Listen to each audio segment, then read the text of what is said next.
côté manuscrit. Et puis, on s'est amusé aussi.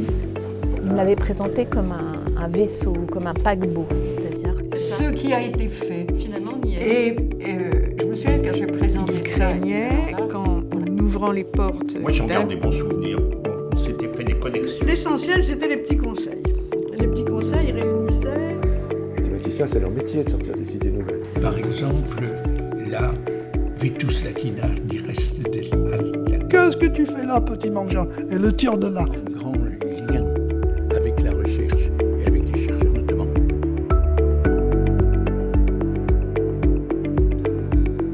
De coordonner les sections grec, latin, histoire ancienne et linguistique.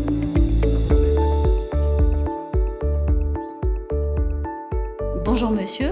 Bonjour. Vous êtes donc Philippe Hoffmann, vous êtes un ancien élève de l'École normale supérieure, vous êtes entré en 1972 dans cette grande école et vous y avez aussi occupé tout au long de votre parcours des responsabilités d'enseignement et d'encadrement.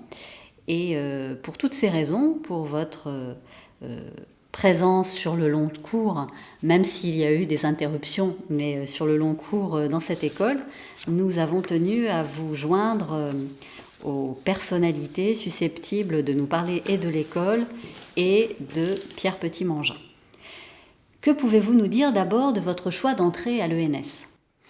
J'avais fait des études au lycée Honoré de Balzac à Paris, qui s'était terminé par une classe terminale scientifique, un baccalauréat scientifique.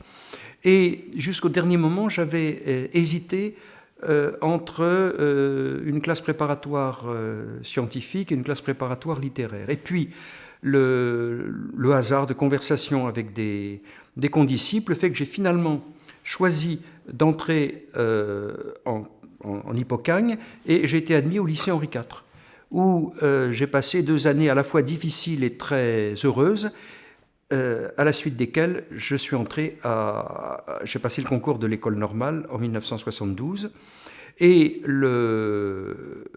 la motivation profonde était, je dois dire, l'amour des langues anciennes. C'est très classique, latin et grec, et surtout le grec déjà, et j'avais également un intérêt pour la philosophie. Donc ça a été il y a eu un choix après le baccalauréat, et ensuite les choses se sont faites, je dirais, assez naturellement. Que pouvez-vous nous dire de vos souvenirs du concours, de ce terrible concours ? Alors, le souvenir du concours, le concours se déroulait dans le gymnase. Et j'ai un souvenir extrêmement précis de l'entrée dans l'école, au printemps, le parc qui était là, et puis le secrétaire du concours, qui ensuite devait jouer un très grand rôle dans mon parcours, Alain Louboulbec, qui était secrétaire du concours à ce moment-là, nous avait accueillis. Sinon, je n'ai qu'un souvenir relativement confus des épreuves que j'abordais toujours avec un sentiment de terreur, mais ça s'est bien terminé. Oui, effectivement, la terreur a réussi à être vaincue. Et les oraux se déroulaient tous au premier étage. Je me rappelle un oral, à vrai dire, un petit peu difficile de français dans la salle des résistants, interrogé par Jean-Pierre Richard notamment. Et les oraux de grec étaient menés par notamment Jean Bousquet. Voilà, Il était directeur à cette Qui était directeur, oui. Quelle était l'atmosphère de l'école quand vous y êtes arrivé en première année ? Une atmosphère étrange, parce que l'école continuait d'être un peu, je dirais, secouée par les événements qui s'étaient déroulés 1 an auparavant, et l'atmosphère était assez politisée, c'est-à-dire que il y avait à l'entrée du Petit Pot pour le petit déjeuner le matin les vendeurs du journal L'Humanité. Nous avions des vendeurs de journaux d'autres tendances qui passaient dans les couloirs, et moi-même n'ayant jamais eu une sensibilité particulière je regardais ça avec une certaine perplexité. D'ailleurs, je vais vous raconter une histoire amusante. Mes camarades, ayant compris que je n'étais pas particulièrement gauchiste, m'avaient donné l'étiquette de libéral bourgeois, ce qui faisait que j'ai à plusieurs reprises abrité dans ma turne des machines à écrire, stock de tracts révolutionnaires et autres choses, que des militants de groupuscules dissous par le ministre de l'Intérieur Raymond Marcellin venaient cacher chez moi en me disant qu'ils considéraient que j'étais honnête et que je ne les dénoncerais pas, et que d'autre part la police n'aurait jamais l'idée d'aller chercher ces choses-là dans ma turne. Voilà. Et que pouvez-vous nous dire d'avant? Est-ce que vous pouvez nous dire quelques mots de plus sur la crise de 1971 à l'école? Non, parce que je suis entré en 72 et que je n'ai pas vraiment recueilli d'informations intéressantes ou particulières, sinon que la bibliothèque avait été mise momentanément en péril. C'est tout ce que j'avais recueilli comme information, mais pas plus, je dois dire. Pouvez-vous nous décrire la vie d'un conscrit? Bien, la vie d'un conscrit était parfois assez difficile, parce que j'ai le souvenir, dans les premiers temps tout au moins, d'un certain isolement. Il fallait vraiment se bâtir un réseau, et en 1972-73, les conscrits étaient beaucoup moins pris en charge qu'ils ne l'ont été à l'époque, par exemple, où j'étais caïman, où nous avions des week-ends, des séjours d'intégration à Folle-Juive, dont nous reparlerons, je pense, tout à l'heure. Par ailleurs, il y avait quelque chose de tout à fait merveilleux dans cette liberté complète. C'était la première fois que je vivais hors de chez mes parents, avec un logement à moi. Donc, et ce que j'ai apprécié beaucoup, c'était la possibilité, là encore ce n'est pas très, très original, d'aller entendre toutes sortes de séminaires, toutes sortes de cours, non seulement à l'école normale, mais très vite, par exemple au Collège de France, où je suivais des cours qui probablement me passaient très largement au-dessus de la tête, si vous voulez, mais cette espèce d'effervescence était très, très appréciable. Vous vous êtes fait beaucoup d'amis pendant votre première année d'école? Oui, parce que nous avions rapidement constitué par exemple des groupes de lecture, indépendamment même de l'offre de séminaires ou de cours. Je me rappelle comme cela, avec des amis philosophes et autres, avoir lu toute une partie du Timée de Platon, ou être allé écouter les cours de Georges Blin sur René Char au Collège de France, qui étaient suivis ensuite de conversations fébriles. Voilà. Et donc, vous vous êtes pas senti perdu après des années intensives de classe préparatoire sur cette espèce de liberté? Vous avez su le vivre positivement? Oui, parce que je m'étais donné un cadre, notamment en décidant de préparer une double licence de lettres classiques et de philosophie, ce qui faisait que j'avais un emploi du temps assez rempli, enfin de manière tout à fait raisonnable, qui me conduisait assez régulièrement à la Sorbonne, à l'université Paris IV. Comment définiriez-vous l'enseignement que vous avez reçu à l'école à cette époque-là? Alors, l'enseignement que j'ai reçu à l'école était pour moi un enseignement tout à fait novateur par rapport à l'expérience des classes préparatoires.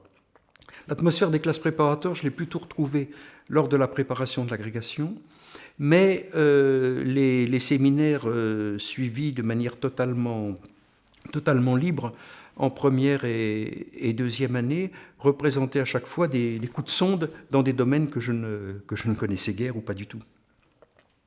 C'était donc très enrichissant. Oui. En partie à cause de la qualité des professeurs et des savants qui étaient invités. C'était l'occasion de suivre régulièrement les séminaires de Jean-Pierre Vernant, qui nous commentait le mythe d'Érasme d'Hésiode, par exemple, ou dans un tout autre style de Jean Bollack, qui avait fait un séminaire sur les textes relatifs à l'origine de la civilisation. Donc c'était deux manières assez différentes d'envisager les textes grecs, et ces invitations étaient dues évidemment à la clairvoyance des caïmans qui organisaient les programmes. Pouvez-vous nous dire quelques mots sur certains enseignants en particulier de l'école ? Bien, j'ai été très, très lié, et je le suis encore, à vrai dire, à mon caïman de grec qui était Alain Louboulbec, un spécialiste de la patristique grecque de Clément d'Alexandrie, dont j'ai suivi en partie les séminaires à cette époque lointaine, et qui m'avait toujours suivi avec une extrême sollicitude. De même, Jean Lalo, j'ai les séminaires de Jean Lalo sur l'histoire de la grammaire, l'histoire des théories grammaticales m'a beaucoup impressionné et beaucoup inspiré également. Mais par ailleurs, j'avais suivi d'autres séminaires au gré des invitations annuelles, et aussi en première année le séminaire que le directeur de l'école, Jean Bousquet, consacrait tous les jeudis après-midi au site de Delphes, dont il était évidemment un spécialiste éminent. Et ce séminaire avait en quelque sorte préparé un voyage en Grèce et qui l'avait conduit aux vacances de Pâques de l'année 1973. Et vous avez suivi des cours de philosophie intéressants à l'école à cette époque ou... Non, ce n'est pas... Je ne veux pas dire que les cours de philosophie n'étaient pas intéressants, mais ma première formation en philosophie a plutôt été faite dans le cadre de la licence de philosophie à la Sorbonne. Oui. Qu'y trouvait-on à la Sorbonne ? Eh bien, cette année-là, il y avait une sorte d'interrègne après le départ à la retraite de Pierre-Maxime Schul en philosophie ancienne. Et j'ai été très impressionné par les leçons d'une enseignante qui était Marie-Claire Galperine, qui a exercé une grande fascination sur des générations d'étudiants, bien qu'elle ait peu écrit, par la flamme de sa parole et de son enseignement.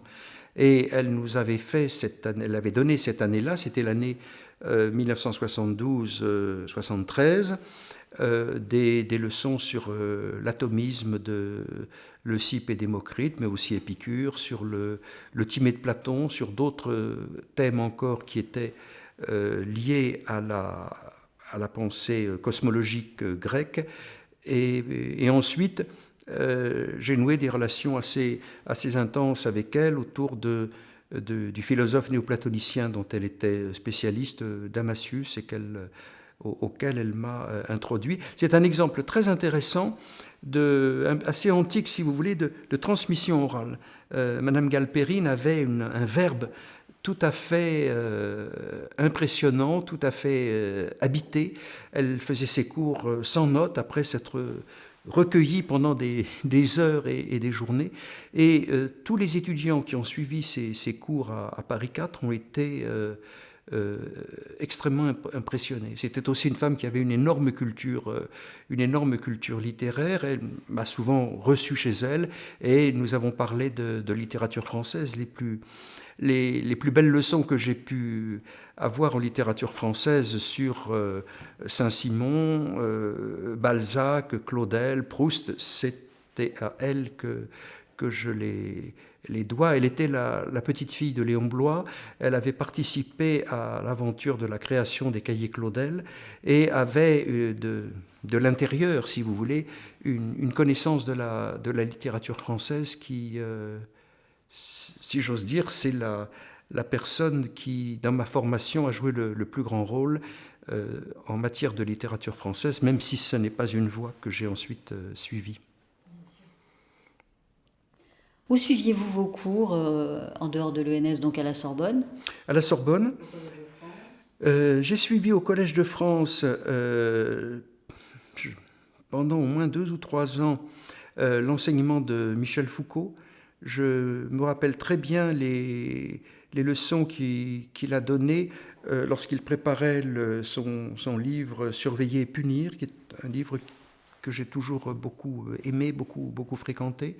J'ai suivi aussi les leçons du spécialiste de littérature française Georges Blin, qui commentait notamment René Char. C'est les cours qui m'ont véritablement frappé à l'époque. Et puis, à une période ultérieure, au Collège de France, mais là j'étais déjà caïman, j'ai suivi assidûment l'enseignement de Jean Irigoyen pour la philologie grecque et de Pierre Hadot pour la philosophie.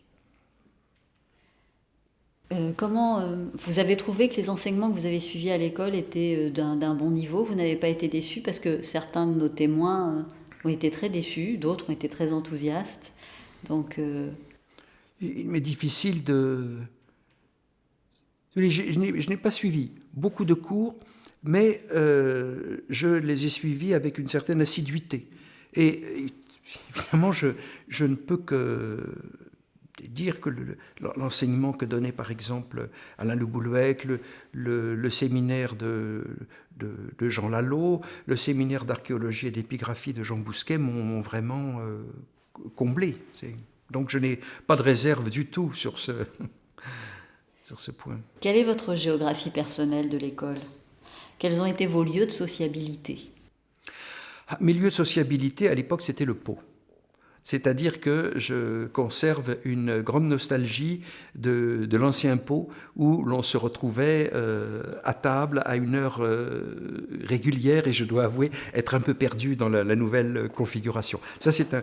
D'autre part, nous avions, pour les études grecques, n'est-ce pas, un lieu qui a maintenant été absorbé par la bibliothèque générale, qui était la salle de grec. Au premier étage, on y accédait par le petit escalier que l'on prenait derrière l'ancienne loge du gardien. Et là, les caïmans de grec, et Jean Lallot et Alain Le Boulouec, avaient organisé une bibliothèque de grec qui est finalement l'origine de l'actuelle bibliothèque du CEA, où des tables étaient en commun et nous pouvions à 10 ou 15 travailler. Il y avait des cours, il y avait des séminaires, et c'était un lieu très, non pas confortable parce qu'il faisait extrêmement froid l'hiver, il fallait mettre un petit chauffage d'appoint, mais très, très agréable pour travailler. Et des lieux de sociabilité à proprement parler, il n'y en avait guère avant la création, par exemple, du CEA. C'est-à-dire que nous nous recevions dans les turnes. Au beau jour, le jardin jouait un grand rôle. Il n'y avait pas vraiment de lieu où l'on pouvait s'installer un peu à l'écart pour parler à la bibliothèque. Donc on ne peut pas vraiment dire que la bibliothèque avait une fonction de lieu de sociabilité. Et les groupes religieux, les groupes sportifs, vous ne les avez pas fréquentés? Je ne les ai pas fréquentés. D'ailleurs, comme je vous l'ai dit dans l'entretien préparatoire, je ne sais pas tellement pourquoi. Sportif, si, je sais, parce que je ne suis pas sportif. Je ne me suis jamais expliqué pour quelle raison je n'avais pas eu peut-être l'audace d'aller voir le groupe Tala ou d'être approché par eux. Donc cet aspect de ma vie spirituelle s'est déroulé indépendamment du groupe Tala. Bien sûr. Le bal de l'école existait pendant votre scolarité? Le bal de l'école, il y a eu une interruption. A été interrompu, et, sauf erreur de ma part, il n'est réapparu que dans les années 90. Et à ce moment-là, j'étais caïman. Voilà, et je me rappelle avoir fréquenté pendant quelques années le bal de l'école. Mais il était réapparu. Était-ce à l'origine, à l'initiative de Madame Bastide Bruguière? Je ne me rappelle plus exactement. Voilà. Comment qualifieriez-vous l'atmosphère de l'école quand vous étiez élève? L'atmosphère générale, ce que j'appréciais beaucoup, c'était le calme. Voilà. Et c'est peut-être en cela que la vie à l'école a un peu changé. Lorsqu'on entrait ici, enfin, en tout cas, c'est ainsi que je ressentais les choses. Il y avait cet aspect monastique qui était perceptible et que personnellement j'appréciais beaucoup. J'avais un réseau je m'entendais bien avec mes caïmans. Il y avait aussi pour le caïman de latin dont je suivais les cours pour l'agrégation surtout, qui était Dominique Briquel, Christian Père aussi, mais que j'avais plutôt connu dans le cadre de l'enseignement d'agrégation, si vous voulez. Donc j'avais de bonnes relations avec les enseignants, avec quelques camarades, et puis un mode de vie assez, non pas solitaire, mais quand même assez tranquille, si vous voulez. Et l'atmosphère générale était une atmosphère très paisible, dans mon souvenir au moins. Vous n'avez pas de souvenir de promenade sur les toits? Si, j'ai fait le premier soir de mon arrivée à l'école. Je me rappelle avoir fait une longue promenade sur les toits autour du jardin des Ernest. À l'époque, le dernier étage n'était pas encore occupé. Dans mon souvenir, c'était un espace relativement inhabité. Et la tradition orale, vrai ou faux, ça je ne le sais absolument pas, pouvait encore à l'époque identifier, par exemple, la turne de Robert Brasillac. Ce détail m'avait frappé. C'était un effet de tradition orale, si vous voulez. Mais je me rappelle avoir fait cette promenade. Je ne l'ai fait qu'une seule fois. Pas de canular significatif qui vous ait marqué? Non. Je n'ai été ni témoin ni acteur de canular, je dois dire. Avez-vous fréquenté des élèves scientifiques, notamment à la faveur du pot? Je dois avouer que ça ne m'est jamais arrivé. Voilà. Les élèves scientifiques, je les identifiais, mais la question ne s'est jamais... Même ceux de votre entrée la même année que vous? Non. Et ce qui est une chose très curieuse, j'ai noué des relations il y a quelques années avec un ancien élève de l'école, physicien, spécialiste de la physique du globe, entré dans la même année que moi, et nous ne nous étions jamais croisés. Donc nous avons fait connaissance bien après. Et lorsque vous étiez élève, quel type de relation vous aviez avec les membres de l'administration, l'équipe de direction? Donc M. Bousquet, vous suiviez son séminaire, Antoine Bastin, l'intendance. Bien, si vous voulez, quand j'étais élève, le rapport avec le directeur Jean Bousquet était, je dirais, assez proche et très bon, mais parce qu'il avait une tendresse particulière pour les élèves hellénistes. Voilà. Je faisais partie du petit groupe qui avait suivi, donc, comme je vous le disais, son séminaire sur Delphes, qui avait participé au voyage en Grèce, et de temps en temps, tout naturellement, je crois que la vie du directeur était un peu plus tranquille actuellement qu'elle ne l'est pour son successeur, et finalement, nous avions des conversations. Monsieur Bousquet était très taquin, et il faisait partie de cette génération d'hommes cultivés qui avaient dans la mémoire des pans entiers de la poésie française. Donc il aimait volontiers commencer une tirade de Racine et puis demander au malheureux normalien de continuer, ce qui se terminait par une déconvenue totale. Ou bien, autre taquinerie réservée aux hellénistes, je me rappelle une fois être allé lui rendre visite. Il avait un estampage d'inscription avec une restitution à faire, et j'avais été soumis à une question embarrassante sur les verbes en mi en grec. Mais donc c'était des relations qui n'étaient pas vraiment avec le directeur en tant que directeur, si vous voulez. Sinon, je n'ai pas souvenir d'avoir eu de contact particulier avec les membres de l'administration de l'école. Il faudra pour ça attendre la période où je suis revenu comme caïman. Bien sûr. Y avait-il des contacts entre les Ulmiens et les Sévriennes à cette époque-là de non-mixité? Oui. Monsieur Petit-Mangin m'avait recommandé de suivre le séminaire d'initiation au manuscrit grec qui était donné par mademoiselle Follet, qui était à l'époque directrice pour les lettres, ou de l'école tout entière, je ne me rappelle plus, boulevard Jourdan. Donc, pendant un an au moins, je suis allé très régulièrement suivre son enseignement. J'ai rencontré d'ailleurs une personne qui est restée une amie depuis très, très, très longtemps. Mais c'est la seule expérience que j'ai de participation à un enseignement donné boulevard Jourdan, et c'est un enseignement qui a eu beaucoup d'importance pour moi, à tel point d'ailleurs que lorsque, plusieurs années après, j'ai voulu présenter un dossier d'habilitation, c'est tout naturellement à Mademoiselle Follet que j'ai demandé de bien vouloir être garant du dossier. Et les Sévriennes ne venaient pas suivre les enseignements à Ulm, dans vos souvenirs? Je n'ai pas de souvenir. Alors nous allons maintenant parler de la bibliothèque. Est-ce que vous vous souvenez de vos premières impressions? Pas forcément le premier jour, mais le début de votre fréquentation de cette bibliothèque quand vous êtes entré à l'école. Alors, je dois avouer que ma première impression est j'ai été très intimidé, même vaguement effrayé, face à l'ampleur du savoir qui était représenté et à la difficulté pour apprivoiser, si vous voulez, le parcours de la bibliothèque. Donc un mélange d'émerveillement et d'effroi, je dirais. Voilà.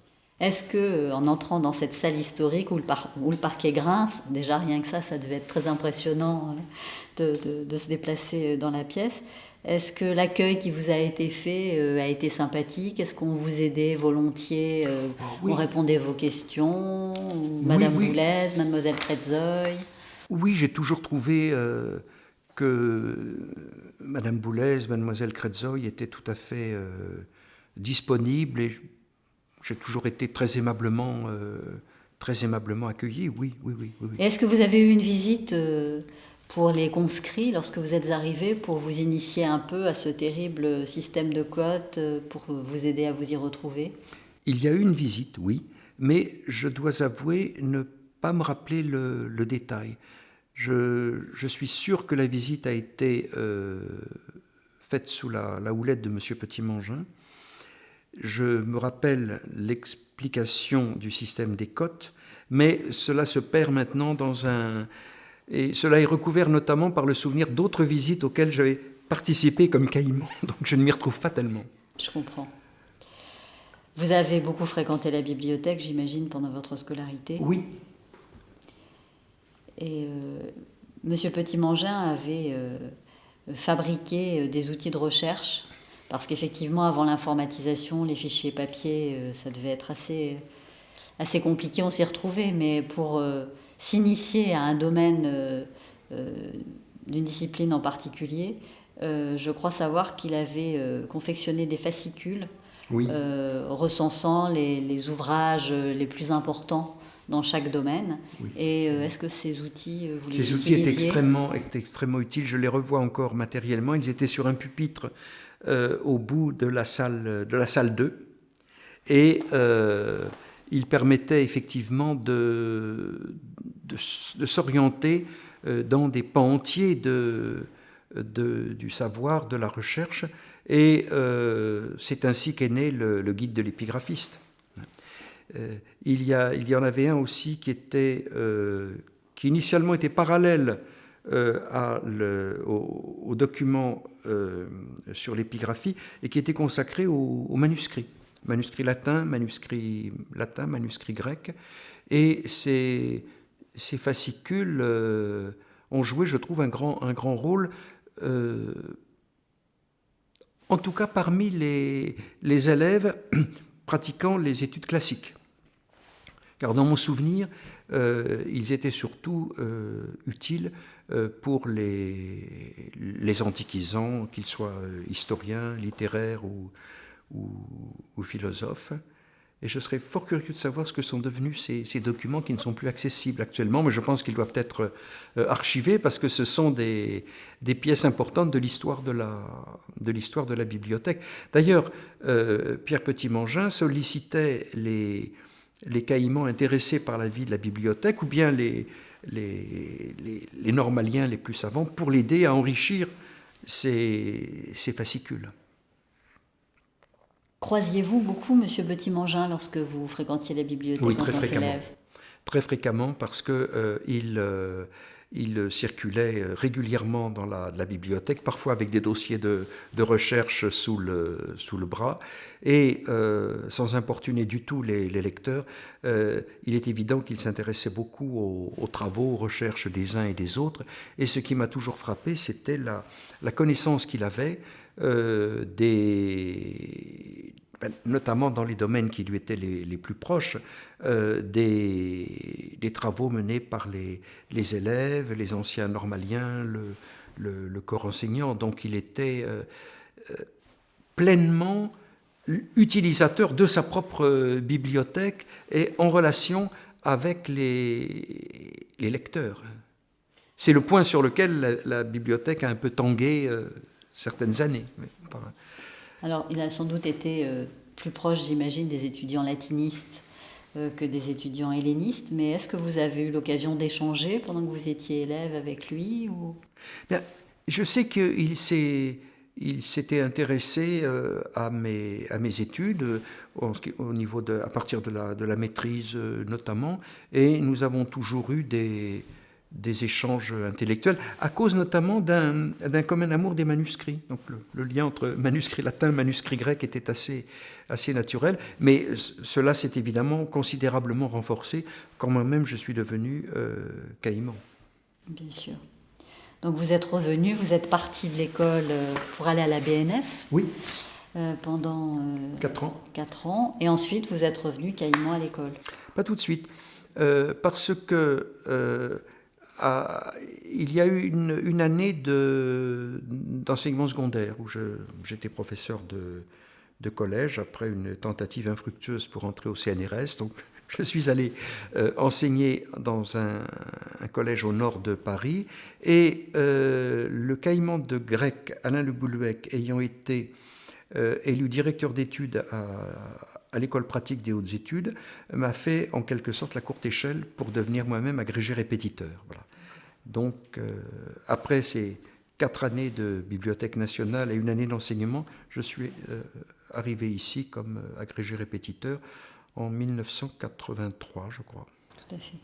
Et à la BNF, vous avez travaillé sur des manuscrits grecs ? Oui, j'étais... Le directeur de l'école, Jean Bousquet, et Mademoiselle Follet avaient négocié avec le directeur de la Bibliothèque nationale, qui à l'époque était l'helléniste Georges Le Rider, la possibilité pour des normaliens et des sévriennes de postes de pensionnaires à la Bibliothèque nationale, qui étaient pensés initialement un peu sur le modèle des pensionnaires de la Fondation Thiers, avec une durée de 4 ans. Voilà.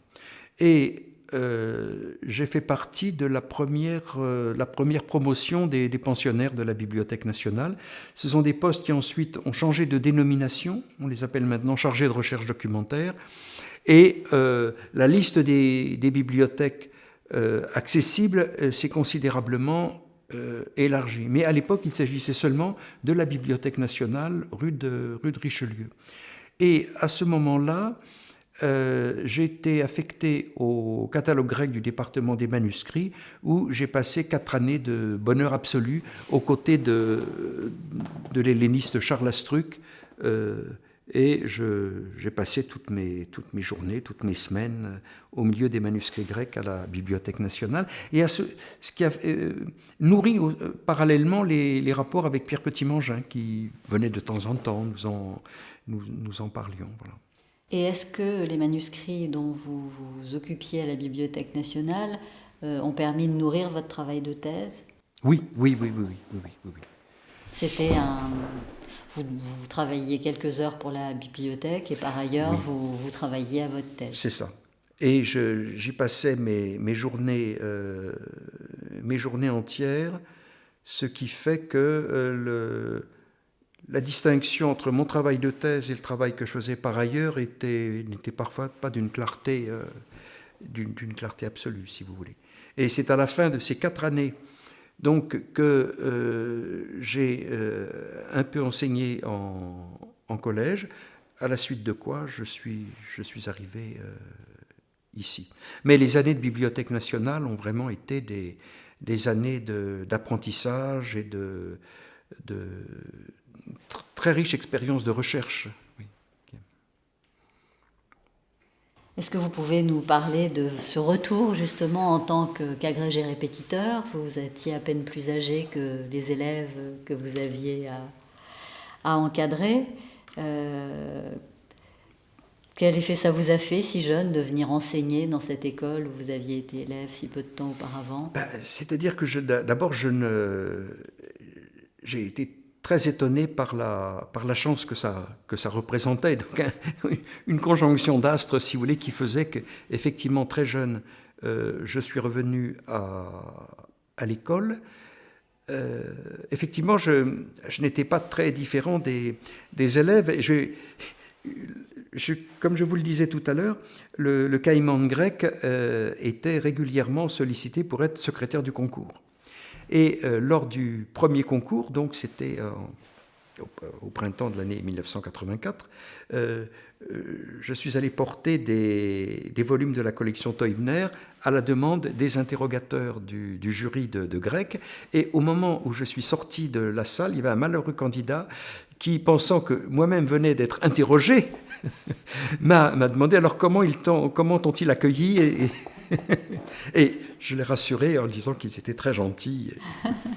Mais plus sérieusement, à l'époque, c'était avant la fusion, il y avait un seul caïman de grec, un seul caïman de latin, et puis un caïman pour la grammaire et linguistique, qui était Jean Lalo. Donc nous étions très peu nombreux, et de ce fait, nous avions, je dirais, une bonne connaissance de l'ensemble dans l'ensemble d'une promotion. Donc, les relations étaient assez fréquentes avec les élèves. Alors, quel sentiment avais-je? D'abord, j'étais un peu intimidé parce qu'un certain nombre de caïmans étaient là depuis très longtemps, étaient beaucoup plus âgés que moi. Je les avais même eus moi-même comme enseignant, si vous voulez. Donc, la situation était un petit peu curieuse. J'étais aussi très inquiet du niveau d'exigence des normaliens, notamment lorsqu'il s'agissait de faire des corrigés de version grecque. Je craignais la question embarrassante sur tel point de grammaire dans une version de Sophocle, si vous voulez. Mais sinon,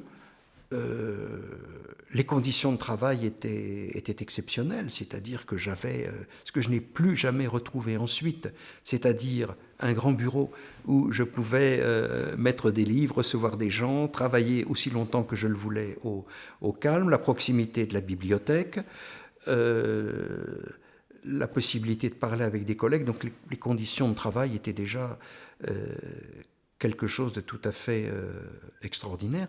Et comme je vous le disais, ce sont des choses que je n'ai plus jamais retrouvées, parce que ensuite, quand je suis passé à l'école pratique des hautes études, c'était un petit peu le jour et la nuit de ce point de vue-là, en tout cas. Bien sûr. Et vos anciens enseignants devenus vos nouveaux collègues vous ont bien accueillis? Oui. Vous pensez que ça tient à l'esprit de camaraderie qui lie les normaliens? Oui, probablement. Que ça aurait été différent dans une autre institution?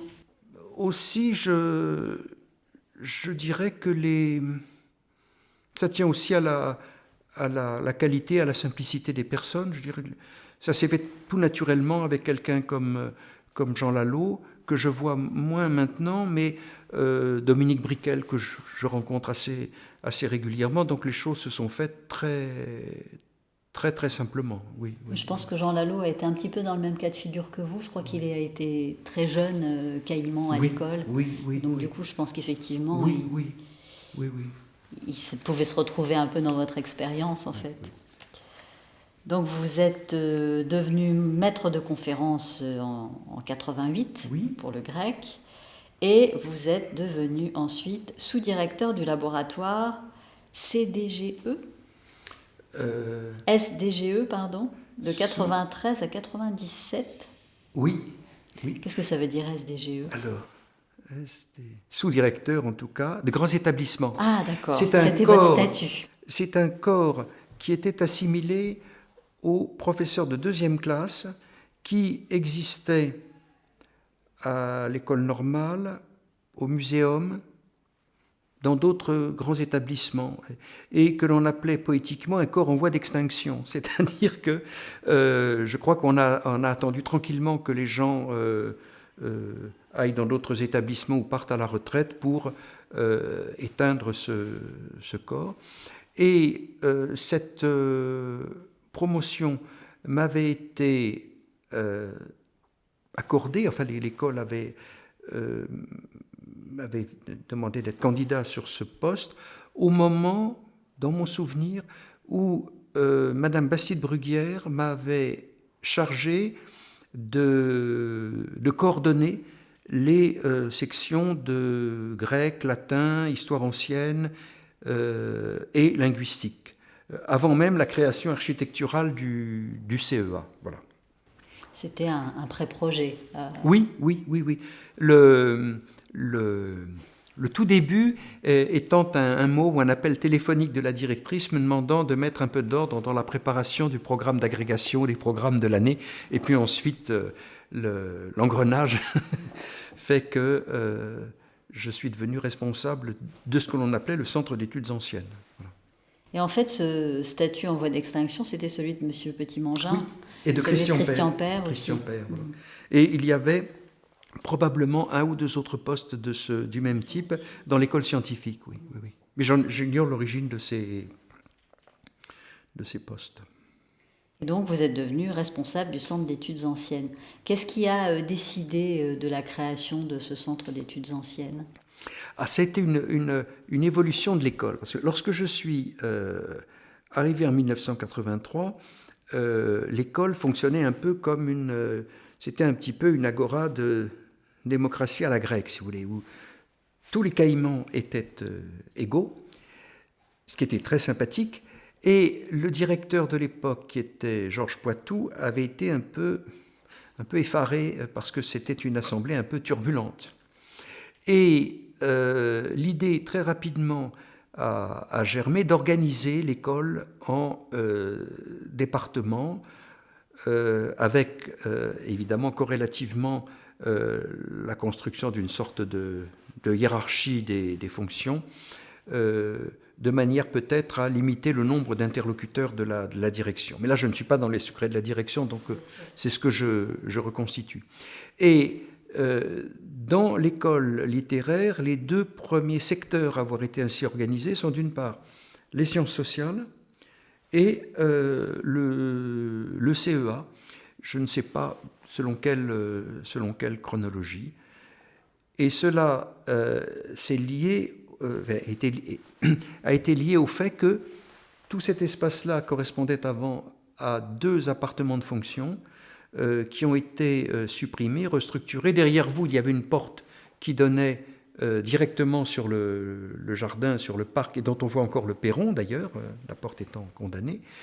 Et c'est sous la direction bienveillante de Madame Bastide-Bruguière que le CEA a été constitué à la fois comme lieu et comme structure, voilà.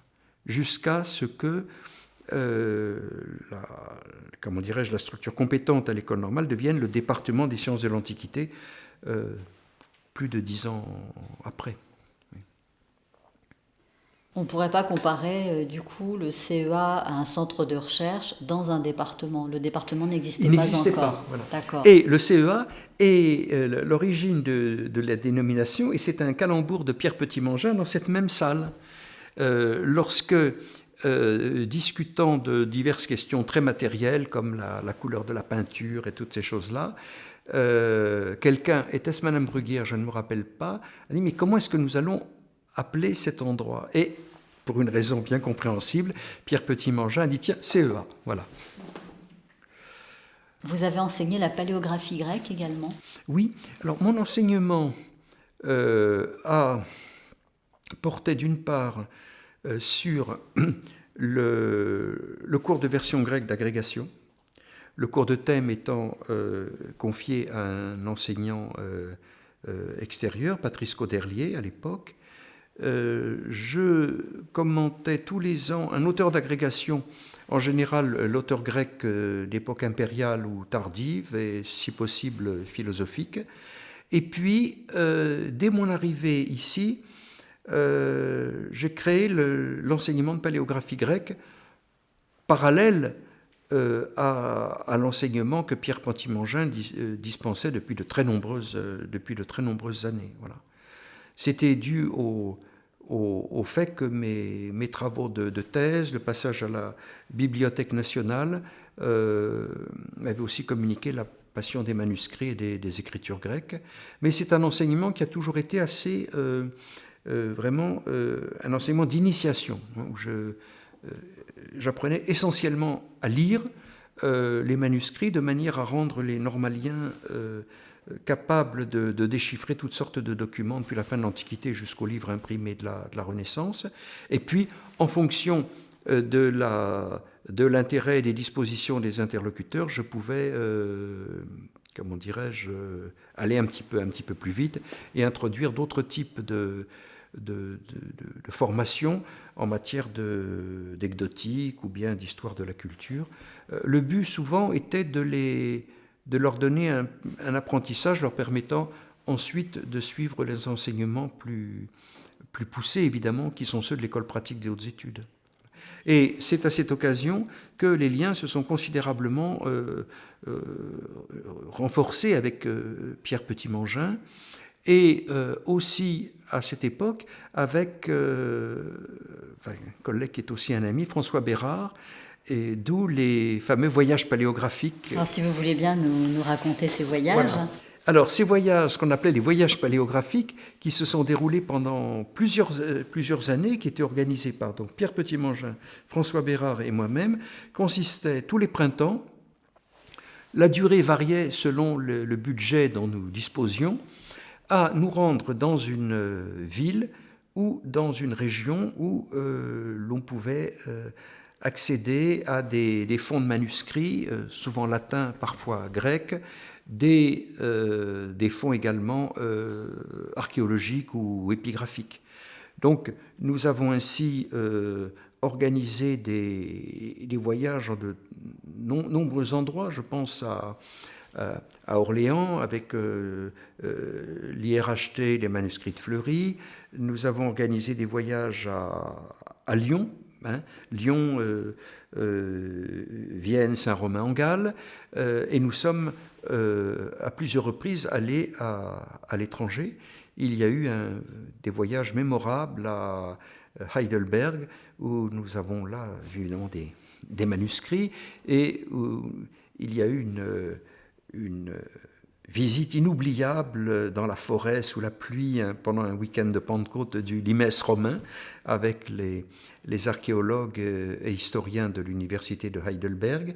Et puis une année, les conditions matérielles nous ont permis de partir une semaine complète en Autriche et en Hongrie. Nous sommes allés donc à visiter des musées et centres de recherche à Vienne, également à Budapest.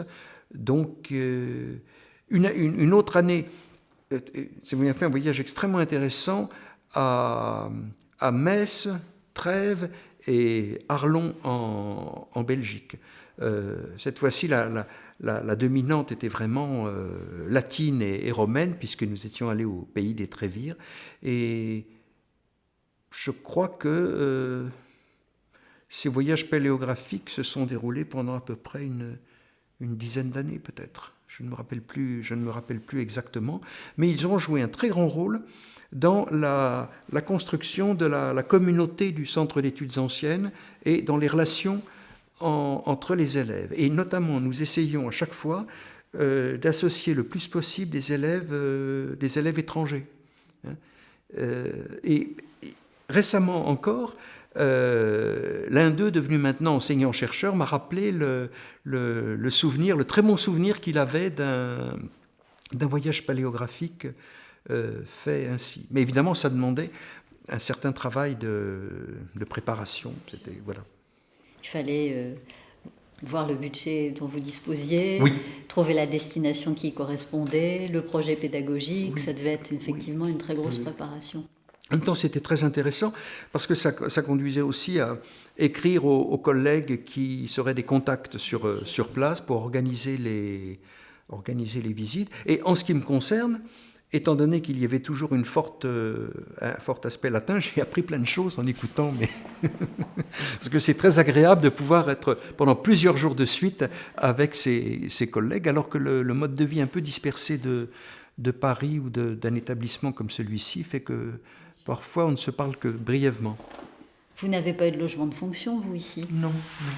Vous avez toujours vécu en dehors? Oui. Parce qu'effectivement, j'ai l'impression que ceux qui ont eu des logements de fonction avaient des relations parfois nocturnes avec Monsieur Petit-Mangin à la bibliothèque ou dans leur bureau. Oui. Et du coup, Oui. ils travaillaient jour et nuit, en fait. Oui. Alors, je sais que Pierre Petit-Mangin recevait assez volontiers dans son appartement. J'ai eu le souvenir de nombreux dîners dans son appartement du deuxième étage, au-dessus de l'appartement du directeur, à l'occasion notamment de visites de professeurs invités ou de collègues et amis communs. Donc le fait pour lui de loger à l'école lui permettait vraiment de renforcer un certain nombre de liens. C'est tout à fait évident. En ce qui concerne la sociabilité, c'est avec la création du CEA que vous avez lancé les séjours à Folljuif pour la rentrée. Alors, le CEA n'a pas joué un rôle de cause, simplement, je crois que c'est à l'époque d'Étienne Guyon, mais peut-être me trompais-je, que le domaine de Folljuif, qui était lié à un département scientifique, comment dirais-je, a été ouvert à l'ensemble de l'école, pour ceux qui voulaient y aller. Malheureusement, je ne me rappelle pas très bien les détails. Je crois que ça correspondait surtout aux sciences de la ville. Il y avait peut-être un élevage d'animaux là-bas, et donc ça devait être plutôt du côté des sciences naturelles. Mais la maison et le domaine de Folljuif qui correspondaient au commun d'un château, donc ayant ses propres propriétaires, était accessible à qui voulait y aller. Et j'ai deux souvenirs très précis. D'une part, la série ce n'était pas nécessairement des week-ends d'ailleurs, de séjours, disons, d'intégration, où les caïmans du CEA qui étaient disponibles emmenaient tous les élèves qui le voulaient et qui s'intéressaient aux études anciennes, grec, latin, et histoire ancienne. Et là, nous étions accueillis par un couple très sympathique dont le nom m'échappe, monsieur et madame, je ne sais pas si leur nom vous est... Non. Voilà, mais peut-être qu'un notre interlocuteur vous le donnera. Et ces gens recevaient très, très aimablement les élèves, faisant la cuisine. Et donc nous prenions les repas en commun. Il y avait des chambres au confort minimal, mais tout à fait correct pour loger. Et nous pouvions passer, dans mon souvenir, peut-être 2 ou 3 jours ainsi. Ce qui permettait à chaque caïman de faire une sorte non pas de cours, mais d'exposé général présentant son domaine ou sa discipline, ce qui permettait aussi de parler très librement avec les élèves. Quand vous prenez votre petit déjeuner, les repas avec les gens comme ça, la timidité des élèves fond bien vite, en quelque sorte, et ils peuvent poser des questions pour eux très, très importantes en ce qui concerne leur choix d'études, leur cursus, leur orientation. D'autant plus que nous faisions toujours une promenade en forêt, comme c'était dans la région de Nemours, donc dans la très belle forêt de Fontainebleau, et nous organisions toujours, c'était en général au mois de septembre, une promenade en forêt. Et la promenade en forêt avait une fonction très intéressante, c'est que quand vous marchez à côté de quelqu'un, même sans être face à face, c'est plus facile parfois pour les un jeune étudiant de poser certaines questions. Il y a une autre atmosphère qui s'instaure. Et j'ai conservé un très bon souvenir de Foljuif, qui était accessible aussi si l'on voulait faire un séminaire au chant. Il m'est arrivé une fois d'organiser avec un groupe restreint d'élèves un séjour à Foljuif pour achever la lecture d'un dialogue de Platon. Donc on était partis avec nos livres, nos dictionnaires, et là encore, je pense que c'était pendant 2 ou 3 jours, nous avions travaillé de manière très, très intensive. Mais je crois savoir que cela n'existe plus. Non. Voilà. Donc, Monsieur Petit-Mangin s'y joignait à ces... Oui. Il n'avait pas la possibilité, étant donné ses charges à la bibliothèque, de rester aussi longtemps, mais il a lui-même participé pleinement au séjour de Foljuif. Oui. Donc vous avez effectivement eu beaucoup d'interactions pendant ce compagnonnage d'enseignement, de recherche dans le même centre de recherche, votre fréquentation à la bibliothèque. Quel type de relation avez-vous développé en définitive avec M. Petit-Mangin? Une relation amicale? Oui, une relation qui était à la fois intellectuelle et amicale, et la relation intellectuelle qui se poursuit encore parce que je le rencontre régulièrement, que ce soit au conseil d'administration de l'Institut d'études augustiniennes, au comité de rédaction de la revue de philologie. Il y a encore quelques semaines, il est venu écouter des conférences au colloque de paléographie grecque. Donc nous continuons d'avoir depuis tant d'années, n'est-ce pas, des liens intellectuels, sinon réguliers, du moins assez fréquents. Et par ailleurs, nous avons noué aussi une relation amicale qui est... J'évoquais il y a un instant les dîners chez lui, mais une relation ouverte aussi à d'autres personnes. Nous avons des collègues, des amis communs que j'ai un peu perdu de vue, mais il est sûr qu'à un certain moment, il a joué un grand rôle dans la constitution de réseaux, dans le domaine des études médiévales, des études anciennes. Quel type de portrait vous pourriez faire de lui, en quelques mots, si vous deviez le décrire? Comment le décririez-vous? Écoutez, je dirais il y a 2 choses qui me viennent spontanément à l'esprit. Du point de vue intellectuel, du point de vue scientifique, je crois que c'est vraiment un chercheur, c'est-à-dire qu'il a toujours donné l'impression, c'est plus qu'une impression d'ailleurs, d'une pensée vraiment en recherche, d'une pensée qui explore. Le séminaire très, très célèbre, que malheureusement je n'avais pas suivi, mais dont j'ai eu beaucoup d'échos sur les vies de Sainte Pélagie, en est un très très bon exemple. D'autre part, il a eu une influence, je crois, très très importante en tant qu'enseignant dans la formation, dans le domaine de la paléographie, de la philologie latine et médiévale, et il a toujours porté un extrême intérêt aux élèves de l'école et à leur devenir.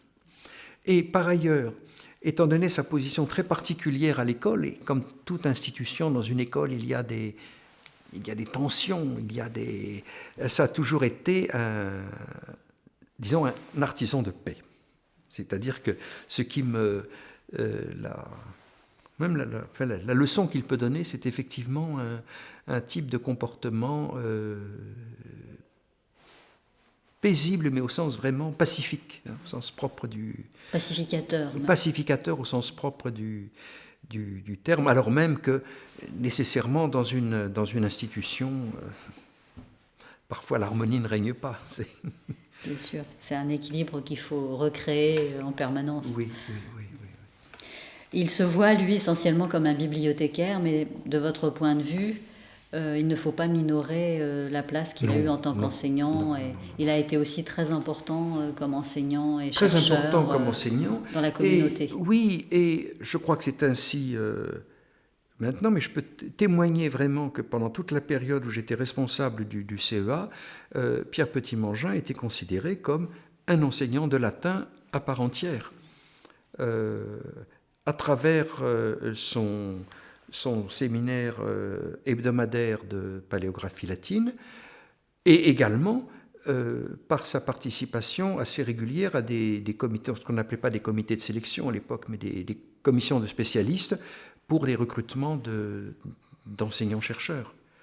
Donc je crois que il appartient à une espèce qui n'existe plus actuellement, c'est-à-dire de bibliothécaire en même temps enseignant-chercheur. Ça, c'est très intéressant parce que lorsque, il y a, je ne sais pas, 1 an, 2 ans, s'est tenu à l'école ont eu lieu un certain nombre d'entretiens pour essayer d'identifier des candidats possibles aux fonctions de direction de la bibliothèque. Ce qui est apparu, c'est que la complexité croissante de la fonction la rendait en quelque sorte inaccessible pour des enseignants-chercheurs. Voilà. Peut-être qu'il faudrait, dans ces cas-là, parce qu'effectivement, il est clair, par les témoignages que nous avons réunis, que la bibliothèque de l'école normale doit son identité spécifique au fait qu'elle a été dirigée et construite en grande partie par des enseignants-chercheurs, oui, qui ont aussi été bibliothécaires. Peut-être qu'il faudrait imaginer, pour des bibliothèques de ce type-là, un enseignant-chercheur et un administrateur pour tout l'aspect bibliothèque extrêmement technique que malheureusement les directeurs de bibliothèques ont à gérer à présent. Oui. Le métier a considérablement, tout à fait. Le métier a considérablement oui, c'est de plus en plus administratif. Évolué. Tout à fait. Et une bibliothèque comme celle-ci doit à la fois satisfaire aux exigences d'une bibliothèque moderne avec les modes de gestion, l'accès au numérique, etc. Et en même temps, comment dirais-je, nourrir un rapport régulier à ses utilisateurs, aux chercheurs, au corps enseignant. Mais je crois qu'actuellement, les choses se passent plutôt bien de ce point de vue-là. Parce qu'effectivement, c'est quand même une bibliothèque qui a une identité très forte, qui a certains pôles d'excellence. Oui. Et c'est vrai qu'on se trouve confronté, en tant que bibliothécaire, à l'éternel problème de ne pas pouvoir pousser les murs et rendre les rayonnages élastiques. Et on est confronté en permanence aux problèmes de place.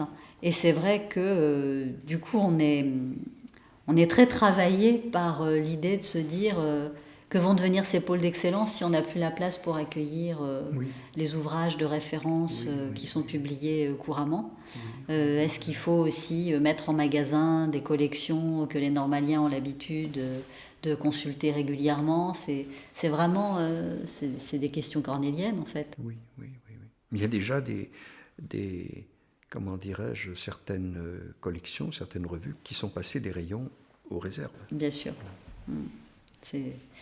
C'est toujours des situations impossibles pour lesquelles il faut trouver des réponses. Alors, je voudrais ajouter une chose, c'est que le fait que Pierre Petit-Mangin ait eu une pleine activité de chercheur et d'enseignant a aussi été extrêmement bénéfique pour la politique d'acquisition. Il était en relation permanente avec l'équipe d'enseignants, du coup, pour avoir des suggestions. Il nous demandait des listes d'acquisition. C'est une des premières choses qu'il m'a demandé quand je suis arrivé, qui était de dépouiller les bulletins bibliographiques pour repérer des livres dont l'acquisition était utile. Et puis, indépendamment du fait qu'il avait un intérêt constant pour les nouveautés bibliographiques, je crois qu'il donnait aussi cette impulsion à l'ensemble des personnes qui travaillaient avec lui. Je crois notamment que monsieur et madame Boulez étaient dans la même dynamique, n'est-ce pas, avaient les mêmes intentions, c'est-à-dire qu'il s'agissait il ne s'agissait pas d'une gestion, je dirais, mécanique des acquisitions, mais vraiment d'une gestion habitée intellectuellement. C'est ça qui a donné à la bibliothèque de l'école sa personnalité propre. Oui, en fait, on a vraiment l'impression que c'était un triumvirat tout à fait parfait. Oui, Ils avaient chacun leur caractère, chacun leur spécialité. Et en fait, grâce à ce trio, à la tête de la bibliothèque, elle a pu être ce qu'elle est. Madame Boulez, proche des libraires et des lecteurs. Monsieur Boulez, dans son bureau, à cataloguer et à chercher de nouvelles acquisitions, rencontrant d'une manière hebdomadaire Monsieur Petit-Mangin pour faire le point sur les acquisitions pour la semaine. Monsieur Petit-Mangin, je crois, qui partait un jour par semaine à Chantilly. Oui, à Chantilly. Et qui revenait le samedi pour la réunion des acquisitions avec Monsieur Boulez. Oui, il fréquentait beaucoup un lieu merveilleux qui a disparu, qui était le Centre des Fontaines, la bibliothèque des Jésuites à Chantilly, qui était un domaine avec une très grande bibliothèque dans le domaine évidemment de l'histoire de la compagnie, mais aussi histoire ancienne, histoire de l'Église, littérature sacrée, et qui était un fonds considérable. Voilà. Et est-ce que, lorsque vous le fréquentiez, vous aviez conscience du réseau international qu'il a réussi à constituer par le biais de voyages, d'échanges avec des collègues? Mais, en tout cas, j'avais un aperçu certainement partiel, notamment par le fait que nous avions des collègues et amis communs en Angleterre. Donc je connaissais bien son réseau anglais, notamment. Vous avez fréquenté évidemment tous les membres de l'administration de l'école au cours de vos années d'enseignement et de responsable du CEA. Est-ce qu'il y a des personnalités que vous aimeriez distinguer dans ce témoignage, dire quelques mots, je ne sais pas, sur Georges Poitou, Josiane Serre, Étienne Guyon, Marcel Roncaillolo, Madame Bastide-Bruguière, vous nous en avez déjà un petit peu parlé, Jacques Lottmann, Monsieur Tuillier, Madame Trédé. Alors, il faut que je parle de plusieurs. Si vous voulez. Mais il ne faut pas faire de jaloux, je comprends que c'est la question difficile. Des directeurs que j'ai connus plutôt dans leur fonction, donc comme Monsieur Poitou, Monsieur Roncaillolo, que j'ai vu plus souvent, qui était directeur adjoint quand je suis arrivé comme caïman. Mais les liens les plus constants, si vous voulez, ont été, je dirais, Madame Bastide-Bruguière, avec laquelle j'ai noué des liens, je dois dire, de respectueuse amitié, mais je la vois toujours avec énormément de plaisir et de confiance. Et Madame Bruguière,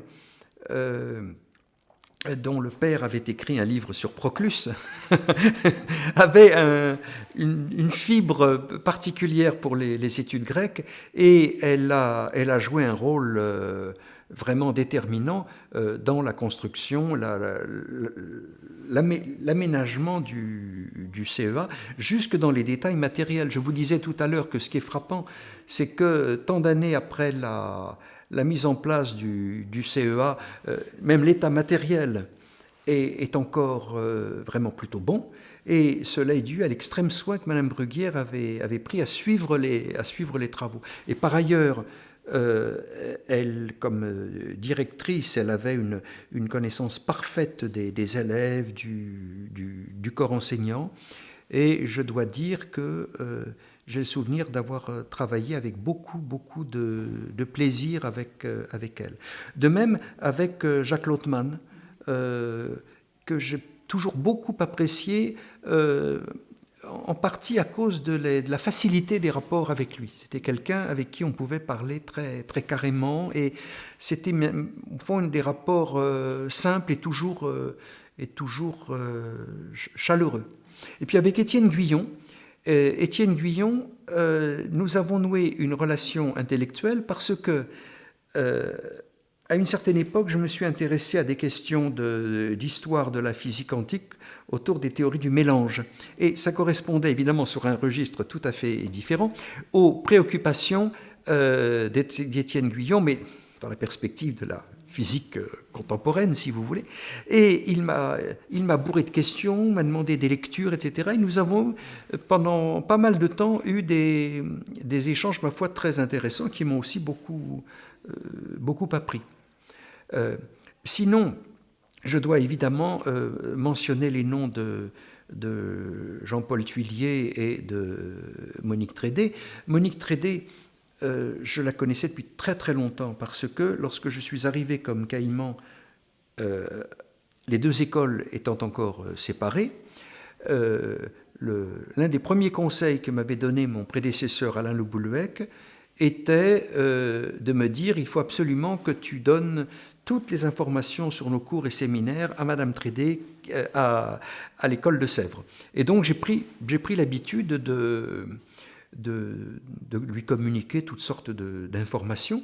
Lorsque est intervenue la fusion, la personnalité très agréable, très joyeuse de Madame Trédé a considérablement a joué un rôle considérable. Tout s'est passé très, très simplement. Et puis, nous avons eu depuis cette période des relations tout à fait régulières et encore maintenant, si vous voulez. Et je l'ai surtout connue, au fond, comme collègue enseignante de grec. Voilà. Et de même, Jean-Paul Thuillier a été le directeur du département des sciences de l'Antiquité. Donc tous les mercredis, nous nous réunissions, Christian Père, Jean-Paul Thuillier et moi, dans le bureau d'à côté pour faire le point sur les affaires du CEA et du département qui étaient à l'époque articulés l'un à l'autre. Quels étaient, dans les années 80-90, les conseils décisionnaires de la politique de l'école ? Est-ce qu'il y avait toujours le grand conseil, le petit conseil ? Écoutez, là, je suis embarrassé. Il y avait une commission des études. Oui. J'ai le souvenir de la commission ce qu'on appelait la commission des études, devant laquelle je présentais régulièrement un petit rapport. À l'époque, ce qu'on appelait les rapports, c'était beaucoup plus bref que ce que l'on fait maintenant, mais c'est ce dont j'ai conservé le souvenir. J'ai participé régulièrement à la commission des études, mais certaines choses avaient disparu. Par exemple, au moment où je suis arrivé comme caïman,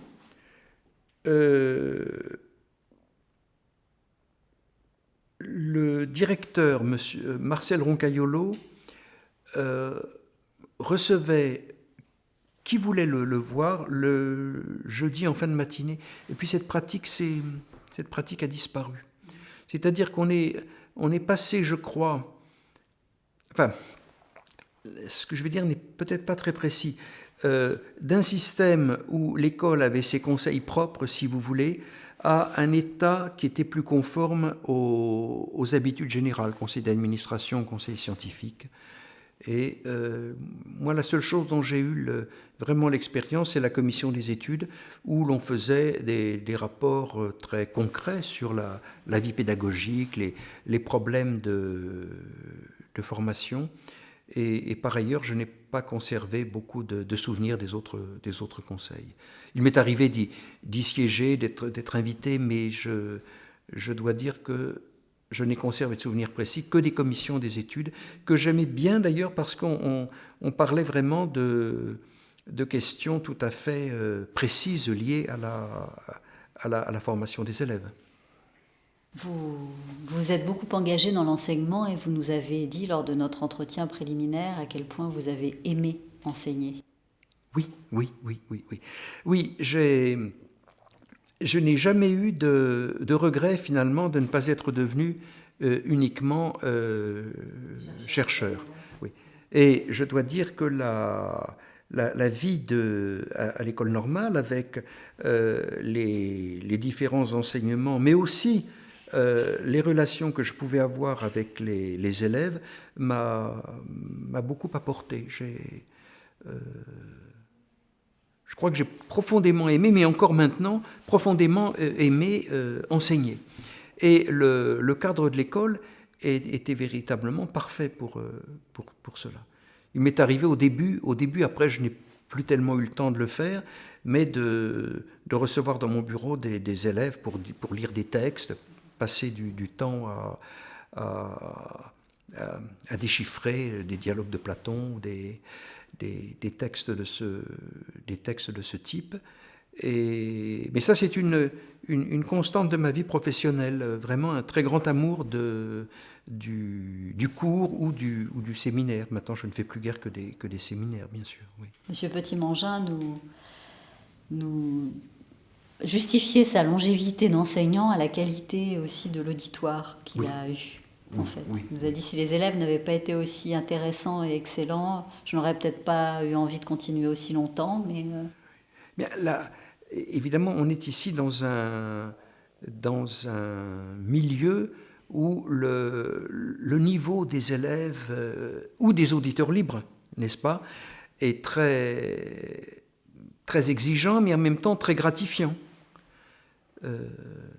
Je participe encore actuellement avec des collègues du CNRS à un cours régulier sur platonisme et néoplatonisme, et il est vrai que les auditeurs eux-mêmes qui viennent à l'école normale sont des gens d'un haut niveau, si vous voulez.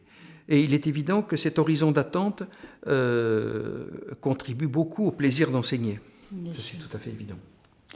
Vous étiez donc à l'école au moment de la fameuse fusion entre les deux écoles normales. Oui.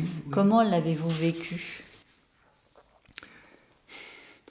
Je dois dire que dans le domaine des études classiques, les choses se sont faites très simplement et dans un climat assez cordial. La seule chose qu'il faut rappeler, c'est que le corps enseignant de l'école de Sèvres était, au moins dans nos domaines, plus nombreux. Et que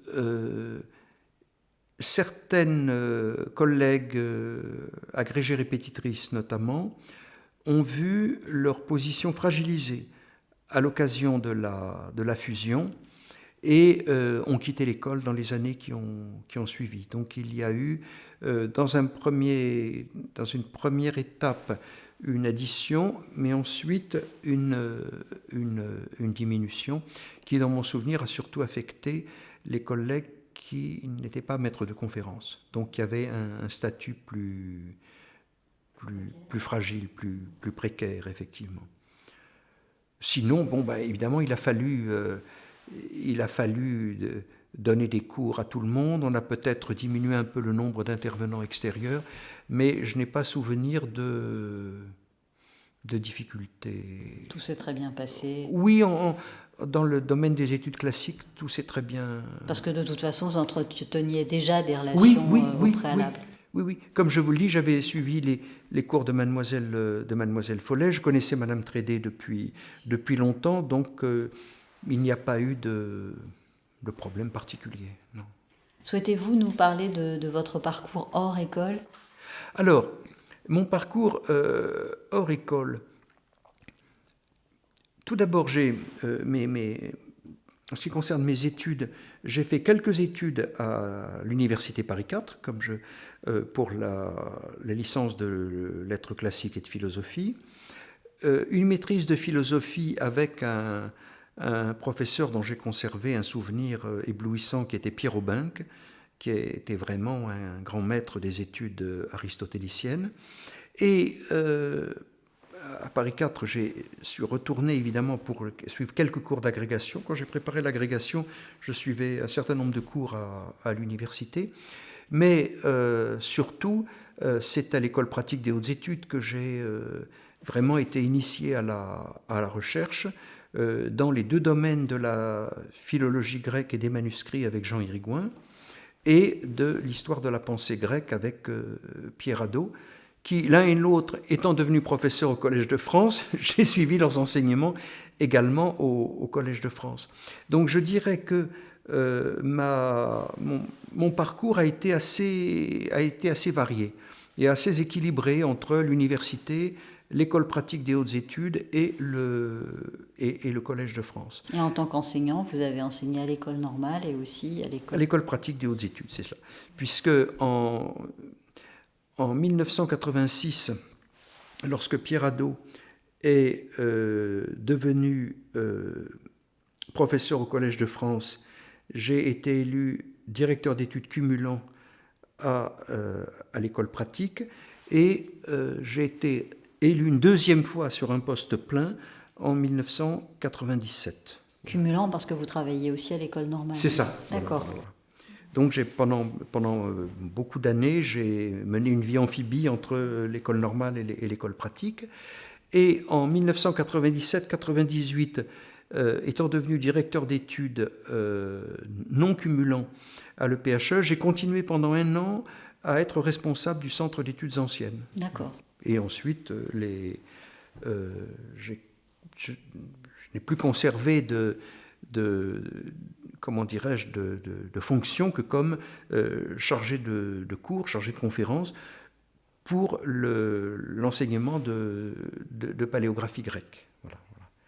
Et c'est à ce moment-là,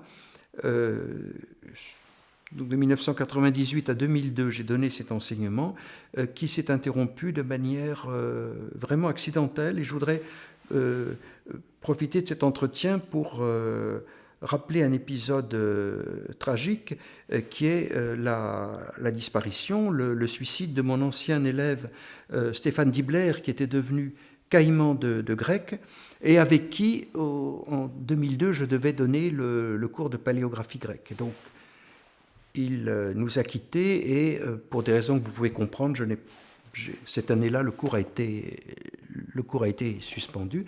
Et ensuite, le cours de paléographie grecque a repris, peut-être au cours de l'année, je ne me rappelle plus, ce qu'avait décidé Madame Trédé, pas avec d'autres intervenants, Guillaume Bagny, Véronique Boudon-Millot, Christian Furstel. Véronique Boudon et Christian Furstel donnent actuellement ce cours de paléographie. Donc je suis très content du maintien de cet enseignement parallèlement à celui de paléographie latine. Voilà. Est-ce qu'on pourrait saisir l'occasion de rendre un hommage à Stéphane Dibler? Est-ce que vous pourriez nous parler de cet enseignant-chercheur? Oui, Stéphane Dibler est probablement un des plus brillants hellénistes que j'ai connu parmi mes élèves. Et, il était à peu près de quelle promotion? Écoutez, je pense qu'il avait dû entrer à l'école dans une promotion du début des années 90, mais je ne me rappelle plus exactement. Donc c'était quelqu'un de jeune? Il était jeune, oui. Et il était également... il connaissait également l'arabe et le persan.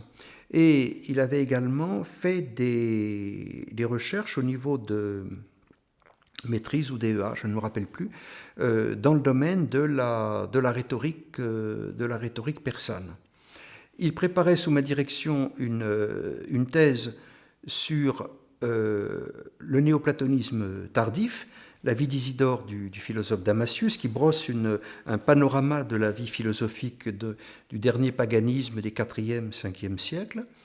Et lorsque j'ai quitté l'école, par un jeu de chaises musicales, un poste d'agrégé répétiteur a pu lui être attribué, et pendant quelques années, il a joué un rôle très important comme enseignant. Il avait une sollicitude, une passion pour l'enseignement, et il a laissé, bien qu'il soit resté trop peu de temps à l'école, un souvenir une marque très forte chez tous les normaliens et normaliennes qui sont passés par ces cours. Voilà. Il avait une connaissance vraiment exceptionnel du grec, et il a fait partie de ces élèves qui ont vraiment très bien profité des fenêtres que nous avons ouvertes au CEA dans les années 90 en direction de l'apprentissage des langues orientales classiques. Ça, c'est un point très, très important. Nous avons à plusieurs invité des professeurs sur différentes langues, allant de syriaque, arabe et autres. Et Stéphane Dibler il y en a deux ou trois comme ça, Stéphane Dibler a vraiment suivi cette voie avec beaucoup de persévérance, et je crois qu'il avait atteint un très bon niveau de persan. En matière de philosophie grecque et de néoplatonisme, il avait aussi une compétence tout à fait exceptionnelle, et sa disparition est vraiment un événement qui a certainement modifié le paysage de la recherche parmi les gens de sa génération, si vous voulez. Et en outre, je voudrais insister aussi là-dessus, comme Caïman, il était totalement dans cette fonction, par l'accompagnement personnalisé, quotidien, constant des normaliens. Voilà. Et je dois rappeler que lorsque les terribles événements se sont produits, le CEA a été vraiment traumatisé. Ça a été un événement qui a marqué toutes les personnes qui étaient présentes à cette époque. Il n'avait pas pu finir sa thèse. Non, malheureusement. Vous êtes donc un grand familier, pour revenir à un sujet plus léger, de la bibliothèque d'Ulm. Elle est restée un lieu important pour vos recherches? Et elle l'est redevenue de plus en plus depuis quelques années. D'accord. Voilà. C'est-à-dire que les dernières recherches que j'ai faites ont énormément profité de cette bibliothèque, mais aussi, je dois dire, de la bibliothèque d'archéologie liée à l'équipe Aoroc, et où l'accueil est excellent. Et pour certaines recherches de nature plus archéologique, j'ai vraiment été aidé avec énormément de compétences et de sollicitude. Et ce sont des bibliothèques qui se complètent bien, dont les politiques d'acquisition ont été bien pensées de manière complémentaire. Oui. Donc ce que l'on ne trouve pas au premier étage, on peut le trouver dans certains domaines dans la bibliothèque d'archéologie. Par expérience, je sais que vous n'hésitez pas à visiter nos bibliothèques chaque fois que la documentation vous y invite. Oui. Est-ce que vous avez remarqué une évolution de cette bibliothèque? Est-ce que vous pouvez nous parler de ses points forts, de points qui seraient... Il y a eu une période un peu inquiétante où certains de mes collègues ont regretté, disons, un manque de dynamisme dans des acquisitions d'ouvrages d'érudition en matière d'épigraphie, et je crois savoir que la barre est vraiment bien redressée. Voilà. Et notamment, il ne m'appartient pas de juger le passé. Ce que je crois savoir, c'est que le lien s'est renforcé, s'est renoué avec les chercheurs et avec les enseignants-chercheurs. Voilà. À l'époque de Petit-Mangin, il y avait le Conseil des sages, où des grands savants comme Madame de Romilly siégeaient, et qui, en plus des rapports quotidiens avec les enseignants, aidaient Pierre Petit-Mangin. Et je pense que le changement de dimension de la bibliothèque, la complexification des fonctions, des vecteurs, l'ouverture aussi à un plus grand nombre de lecteurs, ont conduit à une modification. Et alors le point peut-être un peu problématique est que l'extension du prêt fait que parfois on vient chercher un livre et qu'on ne le trouve pas. Ça, on est un peu embarrassé de dire ça, parce que d'un côté, le prêt est un moyen de faciliter la vie de beaucoup de gens, mais pour certains grands auteurs, on n'est pas toujours sûr de trouver ce que l'on vient chercher. Donc la tentation est forte peut-être d'aller voir ailleurs parfois. Bien sûr. Voilà. Mais vous avez le comité d'HCRS qui reproche à la Bibliothèque des Lettres de ne pas faire de prêt entre bibliothèques. Donc là, le prêt serait encore bien plus important. Oui. C'est compliqué, ces questions. Hein. Oui. Comment servir une communauté tout en ayant des collections plus volatiles? C'est assez compliqué. Oui. De savoir, de trouver la bonne cote. Oui. En fait. Donc je pense qu'il y a des ajustements certainement à faire. Est-ce que vous pouvez la comparer à une autre bibliothèque que vous auriez pu fréquenter, ou est-ce qu'elle reste pour vous une bibliothèque à part, celle de... Non, parce que les autres bibliothèques que je fréquente sont très spécifiques. Hein. J'ai fugitivement utilisé la bibliothèque de l'Institut d'études augustiniennes, qui est absolument remarquable, et où les ouvrages sont aussi en accès libre. Et mon lieu favori ne se trouve pas à Paris, mais à Genève, c'est la bibliothèque de la Fondation Arthes, où j'aime bien séjourner, et là qui est un véritable paradis, parce que tous les livres sont à portée de la main dans le domaine des études grecques et classiques, ne sont pas soumis au prêt, et dans des conditions de vie exceptionnelles, les recherches peuvent avancer à une vitesse considérable. Mais ça n'aurait aucun sens de comparer la bibliothèque de la Fondation Arthes à celle de l'école normale, où par ailleurs les ressources sont évidemment bien supérieures en termes de revues, de périodiques, de collections. Par ailleurs, il m'est arrivé de fréquenter aussi la bibliothèque de ma propre équipe de recherche au CNRS, qui est à Villejuif et qui, dans le domaine des études néoplatoniciennes, est absolument, sinon complète, du moins très très riche. Donc il peut y avoir aussi des petites bibliothèques qui jouent un rôle très, très, très précieux. Voilà. Mais je ne vois pas de bibliothèque que l'on puisse comparer à celle de l'ENS. Il est courant de dire que cette bibliothèque est le laboratoire de l'école littéraire.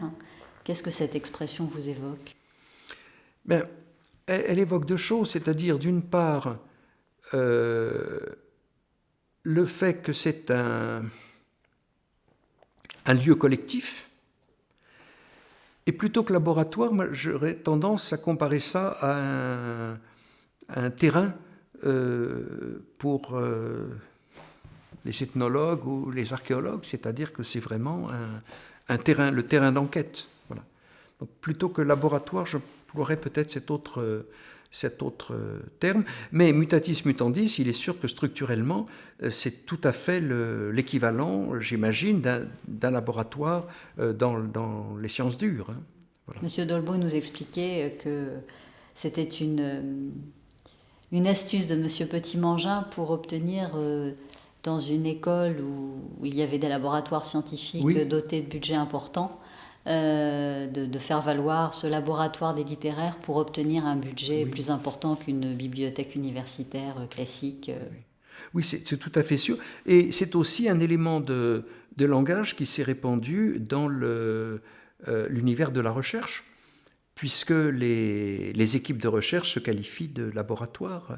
L'équipe à laquelle j'appartiens s'appelle Laboratoire d'études sur les monothéismes, le LEM, et c'est une astuce aussi pour essayer de, comment dirais-je, de se mettre au niveau du standing, si j'ose dire, des laboratoires scientifiques. Mais là, il s'agit vraiment il y a une équivocité parce que ce n'est pas la même chose. Tandis que pour une bibliothèque, on peut considérer effectivement que la possibilité de circuler de livre en livre, de texte en texte, est comporte une analogie véritablement avec le travail expérimental. C'est un peu cela. Alors nous allons finir notre entretien par un petit questionnaire que nous allons soumettre à tous nos participants. Oui. Est-ce que d'un mot, vous pourriez définir par un mot vos années d'études? Aventure. Un mot pour définir Pierre Petit-Mangin? L'humanité. Un mot pour refléter votre expérience de la bibliothèque d'Ulm? L'exploration. Votre lieu préféré à l'école? Le hall du CEA. Votre moment préféré dans votre parcours, dans toute votre carrière, que ce soit à l'ENS et ailleurs? C'est les séminaires de l'école pratique des hautes études avec Jean Hérigoin et Pierre Hadot. Si vous deviez poser une seule question à Pierre Petit-Mangin, laquelle ce serait? Une question difficile. Quel avenir du livre dans un univers numérique? Donc une question professionnelle. Tout à fait. Je vous remercie infiniment, monsieur. Eh bien, je vous remercie beaucoup, madame.